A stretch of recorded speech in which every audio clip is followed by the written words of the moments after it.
Hello மக்களே! இன்னைக்கு நம்ம வீடியோல வந்து சாம்பார் சாதம் எப்படி செய்யலான்னு பார்க்கலாம் வாங்க. வீடியோ ஃபுல்லா பாருங்க. ரொம்ப டேஸ்டியான சாம்பார் சாதம் எப்படி செய்யலான்னு பார்க்கலாம்.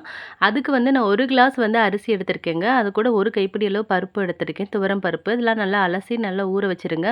சாம்பார் காய் வந்து கத்திரிக்காய், உருளைக்கிழங்கு, கேரட் தாங்க இருந்துச்சு. அதனால அந்த காய்கறி எடுத்துக்கிட்டேன்.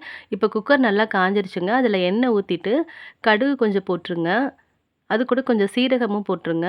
சீரகம், கடுகும் நல்லா பொரிஞ்சதுக்கப்புறம், நறுக்கி வச்சிருக்க பெரிய வெங்காயத்த அது கூட போட்டுக்கிறேன். வெங்காயம் லைட்டா வதங்குனதுக்கப்புறம், கருவேப்பில அது கூட போட்டுக்கிறேன். அதுக்கப்புறம் ஒரு 2 பல் பூண்டு நறுக்கி வச்சிருக்கேங்க. அதையும் அது கூட சேர்த்துக்கிறேங்க. 1 தக்காளி, பழுத்த தக்காளி நறுக்கி வச்சிருக்கேன். அதையும் அது கூட சேர்த்துக்கிறேன். சேர்த்துட்டு எல்லாத்தையும் நல்லா கிளறி விட்டுருங்க. கிளறி விட்டுட்டு, இப்போ வந்து நம்ம சாம்பார் காய அது கூட போட்டுறலாம். எல்லா காயும் போட்டாச்சுங்க. போட்டு லைட்டா கிளறி விட்டுருங்க. இப்போ காய்கறி வேகிறதுக்கு நான் வந்து கல் உப்பு போட்டிருக்கேங்க. கல் உப்பு போட்டுக்குங்க. உப்பு போட்டுட்டு லைட்டா கிளறி விட்டுருங்க. கிளறி விட்டுட்டு காய் வந்து அரை பதம் வெந்திருக்கும்போது நம்ம வந்து பொடி போட்டுடலாங்க. இப்போ நான் ஆச்சி சாம்பார் பொடி தான் எடுத்திருக்கேன்.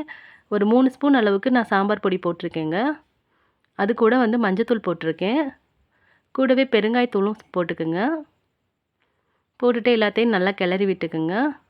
இப்போ நான் வந்து 1 கிளாஸ் வந்து நான் ரைஸ் எடுத்ததுனால 3 கிளாஸ் தண்ணி வந்து சேர்த்துருக்கேங்க. சேர்த்துட்டு லைட்டா கிண்டி விட்டுக்குங்க.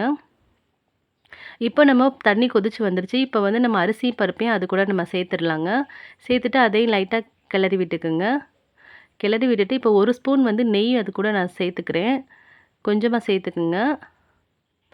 இப்போ வந்து குக்கர் 3 விசில் வந்து போட்டுடலாம். இப்போ வந்து சாம்பார் சாதம் வெந்துருச்சு. இப்போ வந்து லாஸ்ட்டா கொத்தமல்லி மட்டும் போட்டுட்டு நம்ம லைட்டா கிளறினோன்னா சாம்பார் சாதம் நமக்கு ரெடி ஆயிடுச்சுங்க.